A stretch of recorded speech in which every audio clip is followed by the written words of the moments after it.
नमस्कार दोस्तों, मैं रीना आपके अपने चैनल रीना के चैनल इंडियन ब्लॉग से स्वागत करती हूँ। शनिदेव को ग्रहों का राजा कहा जाता है। भगवान भोलेनाथ ने इसे न्याय के देवता की उपाधि दी है। शनिदेव को बहुत जल्दी क्रोध आता है। इसी क्रोध की वजह से पिता सूर्य से इनकी नाराजगी बनी रहती है। इनके क्रोध से सभी बचने की कोशिश करते हैं, वरना व्यक्ति पर मुसीबतों का पहाड़ टूट जाता है। इसीलिए इन्हें प्रसन्न करने के लिए शनिवार व्रत रखा जाता है। व्यक्ति शनिदेव से बचने और उन्हें शांत रखने के लिए अनेक उपाय करता है। शनि कृपा से व्यक्ति को सुख और वैभव की प्राप्ति होती है।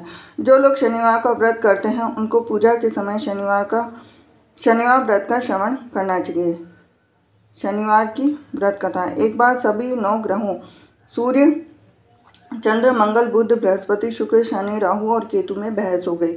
कौन सबसे बड़ा है? आपस में लड़ने के बाद सभी देवराज इंद्र के पास पहुंच गए। इंद्र असमंजस की स्थिति में निर्णय नहीं दे पाए, परंतु उन्होंने सभी ग्रहों को सुझाव दिया कि पृथ्वी पर राजा विक्रमादित्य ही इसका फैसला कर सकते, क्योंकि वो बहुत ही न्यायप्रिय राजा हैं।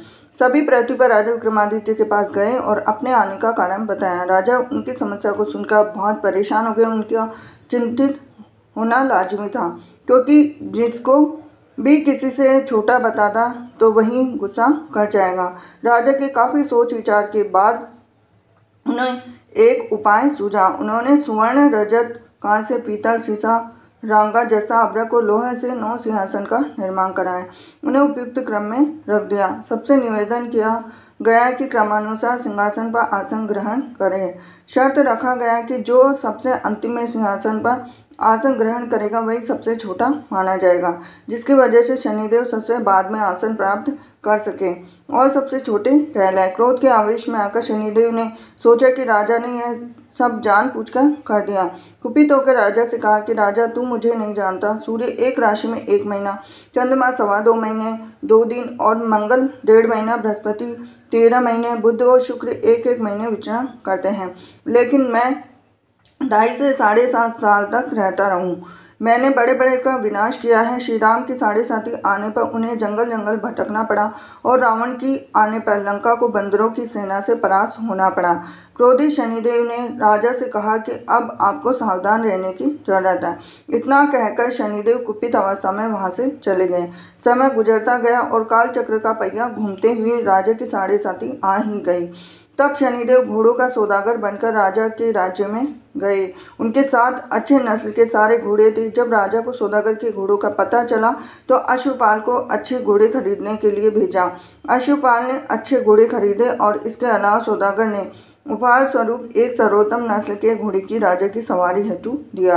राजा विक्रमादित्य जैसे ही उस घोड़े पर बैठे वह सरपट वन की ओर भागने लगा। जंगल के अंदर पहुंचकर वह गायब हो गया और भूखा प्यास की स्थिति में राजा जंगल में भटकते रहे। अचानक उन्हें एक ग्वाला दिखाई दिया जिसने राजा की प्यास बुझाई। राजा ने प्रसन्नता में उसे अपनी अंगूठी देकर नगर की तरफ चले गए।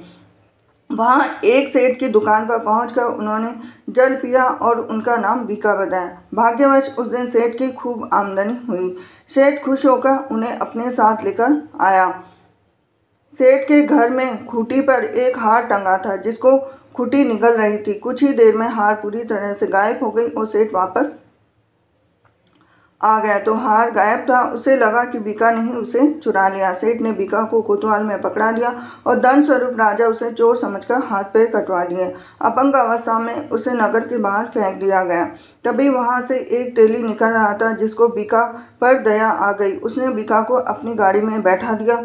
बीका अपनी नाभि से जीभ से बैलों को हाँकने लगा। कुछ समय पश्चात राजा की शनि दशा समाप्त हो गई। वर्षा काल आने पर बीका मल्हार गाने लगा। एक नगर की राजकुमारी मन भावनी ने मल्हार सुनकर मन ही मन प्रण कर लिया कि जो भी इस राग को गा रहा है वो उसी से ही विवाह करेगी। उन्होंने दासियों को खोजने के लिए भेजा, परंतु वापस आकर उन सभी ने बताया कि वह एक अपंग आदमी है। राजकुमारी यह जानकर फिर भी नहीं मानी। अगले दिन वह अनशन पर बैठ गई। जब लाख समझाने पर राजकुमारी नहीं मानी, तब राजा ने उस तेली को बुलवाया। भेजा और बीका से विवाह की तैयारियां करने के लिए कहा गया। बीका ने राजकुमारी का विवाह हो गया और एक दिन बीका के स्वप्न में शनिदेव ने आकर कहा कि देखा राजा, तुमने मुझे छोटा बताकर कितना दुख झेला। राजा ने क्षमा मांगते हुए हाथ जोड़कर कहा कि हे शनिदेव, जैसा दुख मुझे दिया है किसी और को ऐसा दुख मत देना। और शनिदेव इस विनती को मान गए और कहा कि मेरे व्रत और कथा से तुम्हारे सारे कष्ट दूर हो जाएंगे। जो भी नित्य मेरा ध्यान करेगा और चींटियों को आटा डालेगा उसकी सारी मनोकामना पूर्ण हो जाएगी। शनिदेव ने राजा को हाथ पैर भी वापस दिए और दूसरे दिन जब सुबह राजकुमारी की आंखें खुली तो आश्चर्यचकित हो गई। बीका ने मनभावनी को बताया कि वह उज्जैन का राजा विक्रमादित्य है। मनभावनी खुशी से फूले नहीं समा रही थी। राजा और नगरवासी सभी अत्यंत प्रसन्न हुए।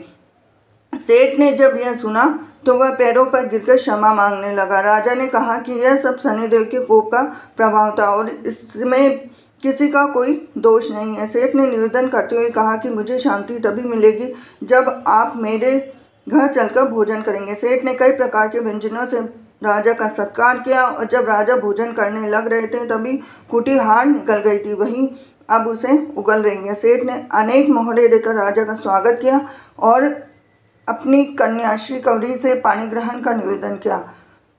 राजा ने साहस स्वीकार कर लिया कि राजा अपनी दोनों रानियों मनभावनी और शिकवरी को लेकर उज्जैन नगरी लौट आए। सारे नगर में दीपमाला और खुशी मनाई और राजा ने घोषणा करते हुए कहा कि मैंने शनिदेव को सबसे छोटे बताया था, लेकिन असल में वही सर्वोपरि है। तब से सारे राज्य में शनिदेव की पूजा और कथा नियमित होने लगी और सारी प्रजा के बीच खुशी और आनंद का वातावरण बन गया।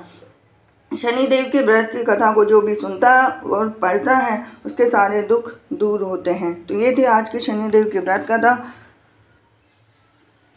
हरे कृष्ण।